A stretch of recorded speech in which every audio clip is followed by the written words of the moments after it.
Ono fajjeese naman gaafatine ondu'e naman gaafatina anumatu fajjeese waan jedhu kana kakaasettan. Rakkoon inni kana jedheefi sababuma kanaati moo laggeeffataa deemuun Hamzaanis itti dhufee qalla deeme qalbii miti bakka Hamzaas deebisa abbaa giddis deebisa natti durbata lamaan isaaniitti iyyuu abbaa giddis ol galchaa wanti hundi wajjinniidhaan waliin qabatu Mubaarak ani ija kootii waan argeensanii ganama yeroo hunda marfee garaasaa ofiisaatii of waraannata marfee kan sukkaaraa jechuudha ni dhukkubsataa jechuudha namni kun tokkoffaa qophaa isaati kan inni bulu gurbaan kun amma fakkeenyaa rabbiin fedhinii ituu mana sana keessatti hoteela sana keessatti waa ta'ee eenyutu qaqqaba mucaa kana mubeentu waati jennee asuma miidiyaa kana dhuftanii kolfitumti hundumti keessan ana dabalatee jechuudha inuma kolfina malee homaa wanti sin gootan hin jiru sinii galee gaggabaabsee wannan sinii mudhaggeeffadhaa mubeeni wallaahi jireenyi isaa baay'ee garaana nyaata warabbal kaaba namni amma miidiyaa kana dhufee kolfee taphatee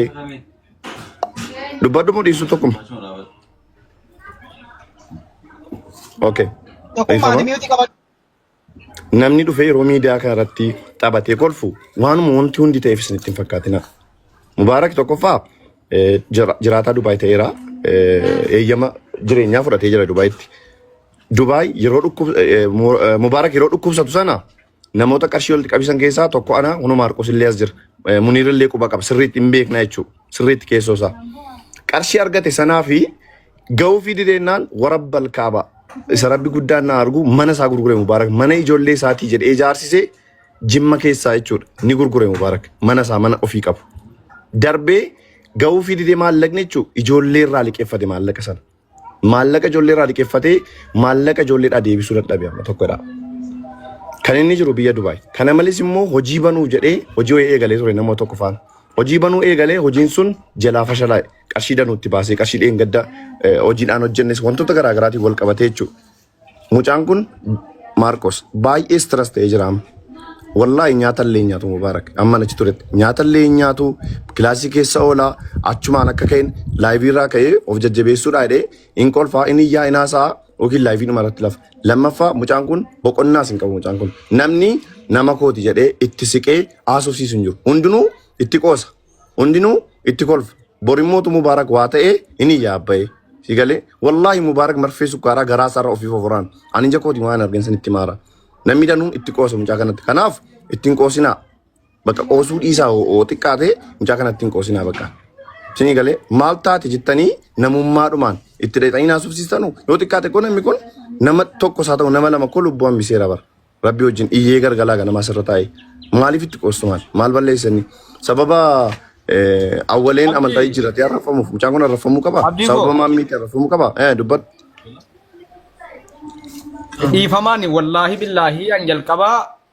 warra Dubaay giraana gabbaye malee jalqaba innaan ol seenu kanaafuun seenne qoosaa sanallee quban qabu namallee erguuf yaada kunoo sitti illee bilbileera argaa jirta namarraallee adda baafachuuf ijoollee Dubaayitti wanta dhuunfaan bilbilee jira. Isa ustaazni jinnii jedhu sila kamitti jinnii jettu yennaan nuun harkaa miliqan ustaaz Hamzaan harkaa miliqan egaa namni immoo isa jaallatu jiraachuu danda'a namni immoo isa eenyu ta'us jiraachuu danda'a rakkina qabaachuu danda'a waan jedhamu an qoosaaf osoo hin taane an akka kiyyatti wanna hubachuu qabdu akka kiyyattiin siin jedhe qoosaaf osoo hin taane yaada namaan na rakkise an namuma miidhamuu isaa nama barbaadu miti akka inni rakkoo qabu nan beeka itti dhufeenyallee nan qaban siigalee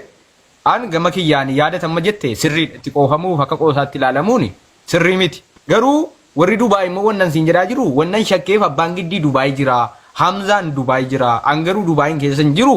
tarii warreen kun waa quba qabanii waan hin beekne beeku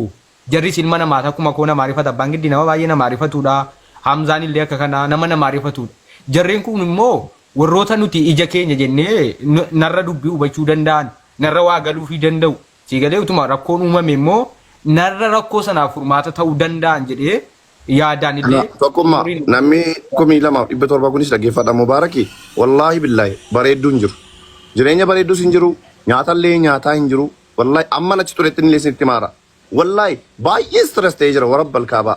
dhugaan sinitti maara inni dhukkubsata Mubaarak wallaahi sodaan konni guddaan kiyyaa jabal nataa zabaa kaayidoon kun nataa zabaa mubeen kilaasii ciisu keessatti waan jalaa taa'aa jedheen sodaadhaan warabbal kaabaa ijoolleen mubee biraa akkuma maallaqa qabdi bara ijoolleen shamarranii yeroo inni dhukkubsatu sana gargaaran Mubaarak ko ana biratti lafti jira manni isaa gurgurame bara mana jireenyaa jechuudha ijoollee isaatii jira ijoollee qaba ijoollee isaatii ko mubee woo maal afan kaanne wallahi hojii wayis banachuu yaalee Dubaay keessatti jireenya eegaluuf hojiin sun illee jalaa badee jira yeroo ammaa kana soo ittiin qoosinaa please ilaali maal seete waa tokkotu jira abdii dhugaa dubbachuu fi Mubaarak amala tokko qaba amalli Mubaarak qabu namni tokko rakkina isaa akkuma jirutti ibsata namni tokko immoo kolfeema utuu namni rakkina isaa hubatiin akkasumatti qabatee kan deemu jira kanuma utuu namni argin miidhamu jira jechuudha amma dhugaa dubbachuu fi as Ameerikaatti namni qarshii isaa fudhate nama hedduutu jira namoonni tokko yeroo gargaartan baay'ee rakkataa ture ajendaa kun namni jalaa dhaga'uu dinnaan dhiise kaleessa mataataa sadarkaa bu'ee dubbataa ture jechuudha soo rakkina namaa namni tokko hin uffata waan ta'eef darbee immoo fakkeenyaaf rakkinni irra jiru namni tokko hawaasatti bu'atee dadhabee namni gaafa hubachuuf dadhabu maal godha individuaalii manuma keessatti waan ta'e yookaan immoo akkuma rakkina Mubaarak kana seene kana keessa seenuu danda'a jechuudha. Kanaaf gaayis gaarii haa ta'u hamaas haa ta'u lakkinu Mubaarakiin beennaa amala isaa beennaa hin jedhina haa ta'u yoo beektan illee rakkina qabu haa ganni qaamaan dhufee haasa'ee namni hubatutti istil sagalee ta'uun dirqama waan ta'eef waan godhan goone yookiin Mubaarakiin sagalee isaa dhageessisa. Amma ergasiin akkas jettan daqiiqaa muraasa dura ijoollee achi jirtu bira bilbileen ture erga laayivii kanarraa gadi bu'ee haga tokko waan achi isa bira jiru hubachuudhaaf yaalii godheera hagan yaalii godhe kanatti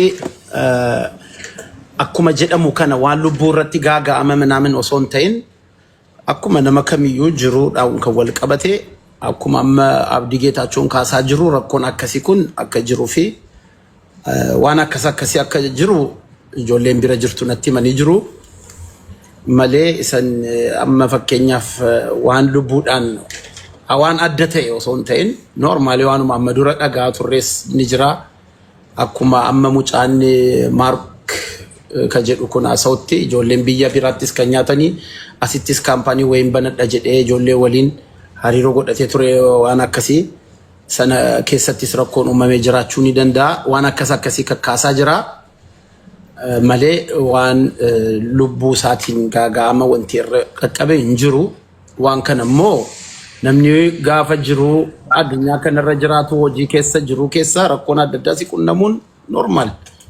waan sana keessa immoo cichitee maal jettee bahuun normaal uummanni keenyas immoo bira dhaabbachuun gargaaruun jajjabeessuun barbaachisaadha jechuudha waan akkasii kanarratti haalli jiru saraa ammaa Mubaarak gara fayyaatiin fayyaa qulqulluu qilixaa rakkoon qabu rakkoo normaal isa durii isa ni sukkaara kubsatu waan akkasii inni akkuma jiru hin jira kanaan achi wanti adda ta'e rakkoon addaa wanti irratti uumame gara fayyaa isaatiin waan lubbuu isaa irratti gaaga'ama fiduu danda'u hin jiru hundi keessan kana hubachuu qabdu rakkoo immoo jiru rakkoo qaba akkuma amma Abdii Geetaachoon akka amma isinitti hime kan ni jira rakkoonni kun. Manumti duwwaan birrii 6,700 waan akkasitti jiraama jechuudha. Qoonqoo jiraama isaa irbaata akka Abdiin amma jedhe dhugaadha Mubaarak marfee ofii isaatiin waraanaan ija kootiin argeera akkuma Abdiin jedhe. Andiqadheen ture yeroon argu wallaahi. Waadan hojii rakkinni. Akkana lammaasiniin jedhe biyya kanatti gale malee Mubaarak hojjetee buluu hin danda'u. Nama kan silaa guyyaa tokko miti sa'aatii tokko hojjechuu danda'u miti. Hojii hunnaa jechuudha. Namni immoo yeroo miidiyaa kana irratti nama ergu nama feemesiisee feemesiidhuma arii isaaf taamisee namni yookaan nama waa qabu waanuma hundasee namni miidiyaa kana irra wanti inni dhufuu fi yookaan jireenyitti wanni ta'ennaan kolfeetuma taphachuufaadha. Ammas immoo nama akkana gargaaraan ture akkana ta'an ture namni akkana waadanuudha namni himachuudhuma rakkina kana miidiyaa irratti gabbaanee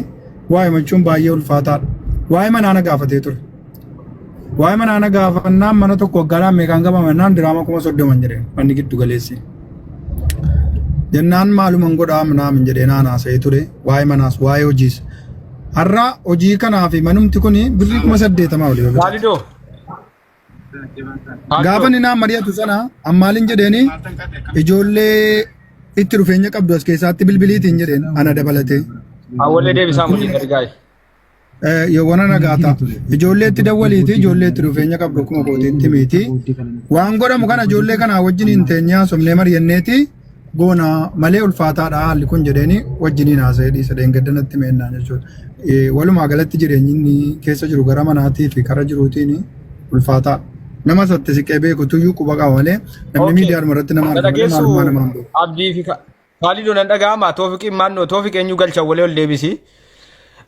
Dhaga'ama sagaleen koo. Argeera waliin galcha ababa maal dabar. Anol galcha. Sagaleen koo jira miti ilaa wannu hubatamuu qabu rakkoo kan addanuu baasaa hundumti keessanuu ilaa kan nutti tilmaamina. Gar tokkotti deebinu maastariin galchi maastar kamiin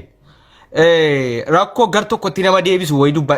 utuu tarii akkasii akka bira irratti akkamitti tarii akkasii nuun jettama fakkeenyaaf waan shakkii wayi akkam dubbatta yoo rakkoon jiraate rakkoo akkasii jira waliin furmaata barbaannaa nuun jedhaan gama kiyyaan aga danda'e isin faana jira. Shakkii miti bar shakkii miti afaan isaatiin ammatti ilaa dhaggeeffadhu. Ammatti akka inni dhukkuba xiqqaaraa qabu namni kamuun beeka yaadaan sirriitti beeka sirriidha akka inni dhukkubfatu wantoota isa miidhu waan isin amma kaaftan hundasaa wantan isin oon isin ol wallaalellee isinitti dhiyoo jiru waan an beekuudha. Isatti illee amma baay'een dhufee walitti dhufeenya waan an qabuuf jechuudha waan isin kakaaftan kan. Rakkoon isaa ammatti kana dura cinqamaa ture dhiisa. Rakkoon inni narraa kun rakkoon inni arrasa oonof ajjeesee naman gaafatine onduwe naman gaafatina anumatu fajjeese waan jedhu kana kakaaseettan rakkoon inni kana jedheefi sababuma kanaati moo innoo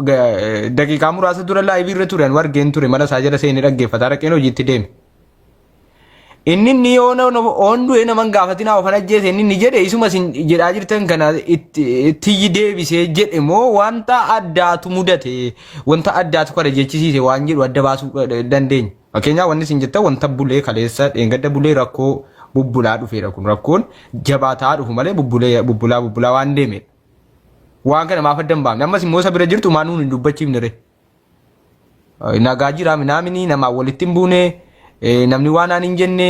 Dubaay keessaa wanti nuti shakkinu namni maastar jaalalaa jedhamu rakkoonatu harkaa qaba natu beekasiin jedhaadha komantiidhaan deddeebisee. Ayyee modii sadi galcha. Dubaay keessatti abdii geetaachuu dhagaye. Dubaay keessatti Mubaarak miti yaa nuti naqee garaa fayyaan deemu. Garaa fayyaan deemu Mubaarak miti yaa. Sababni isaa nama hedduu saaxileera nama maallaqa namaa nyaatu. Anumti mataa kiyyatti deemuu hin danda'u magaalaa sana keessa Dubaay keessatti. Salaamu alaikum. Bakka namaa dubbadheera waan ta'eef kan kun isa akkuma maal taate sa'a tokko jala taa'ee sirna galcha dhaara kalee galgala Mubaarak dubbatee jira nama tokko Dr. Ibsaa jedhan Ameerikaa jiranii yeroo Masrii jiran nama hedduu galata walii godhanii waa'ee dhibee isaa irratti dubbataa ture yeroo san boo'ee liivii irratti galgala boo'ee ture Mubaarak waan nama san argee rakkoo kiyya qabee rabbiin gaditti nama Ibsaa jedhamu shee Ibsaa nama ijoollee Harargeetti ani ijoollee Harargee kanaaf jala dhadhee waan san irra boo'ee ture achi dhufanii du'aa godhanii achirra haasofne. Mubaarak akka dhuunfaatitti illee na bilbilee hedduu miliyoona 5 illee kan nyaatamee jira. An namatti himatu illee hin qabu rabbiin malee an Oromoodhaaf akkana dhaabbataa Oromoo himachuu illee natti hin tolu jedhee waliin illee haasofne. Lammaffaa deebee ammootu waa'ee miidiyaa kanarratti illee haasee waa'ee birrii yeroo dhibee irratti haga mana gurgurate tun darlee hindatti dubbatee miidiyaa kanarratti illee dheengadda illee gaafa birri achitti illee nyaatame kana hundaallee waan asirratti haasa'u illee qabu anammoo akka kiyyatti guyyaa 28 tumsa muubee jennee kalee haasa'umne tarii wanna santu galgala yeroo san baay'ee cinqamaa ture beekta akkuma gachiiseeni wanna sanitti itti yaadaa bulee sammuun isaa dhukkubde anniifama naa godha akka Oromootti xanaasa illee hin barbaadu nama hiriyaadha hiriyaa jechuun nama yeroo hoddee olii qabnu Oromoo yoo rabbii sodaata namni jala jiru yoo aqabatta waa gargaara yookaan nama Oromoof ta'u yeroo kamiyyuu Oromoon hin taatuuf nama Oromoo nyaatee Oromoo galaafatee Oromoo hatee jedhe hedduu galata himtaniif namni kun har'a dhugaa yoo dubbanne osoo Oromoo hin nyaadhe dhukkee isinirraa fuudhee hin nyaata Mubaarakadha miti nasbee fi miti jireenya gaarii jiraachuu nama danda'u hattuun bololtuun bilookii keessa deemtu mataa wal qabattee jiraataa yoo dhugaa wal himne jechuudha nama illee dubbisiisan an takka miidiyaa kanarra wallaahi nama illee arrabseen beeku rabbii kun beeku har'a garuu jihaada Oromummaa walitti haa himnu nama Oromoof ta'u laala bakka hundatti tokko kabaja argatee beeku namni Oromoo kabaja nama Oromoo hatu nama Oromoo galaafatu yoo taane jechuudha mucaan kun yoo Oromoo galata dubbate malee maal balleessu wan biraa yoo Oromoof jiraate malee maal balleessu yoo dhugaa dubbate malee maal balleessu Mubaarak nama asirra taa'ee bar birrii nama asirra taa'ee liqeeffatee liqaadhaan namaa deebisu jechuudha. Namaaf jecha liqeeffatee. Kalee galgala amma waa'ee haadha mijattee haadha eenyu jedha akka dubbatee birrii 3,000 liqeessee fi Mubaarak birriin sun jidduu nyaattame asirra taa'ee birrii san liqaa kaffalee Mubaarak.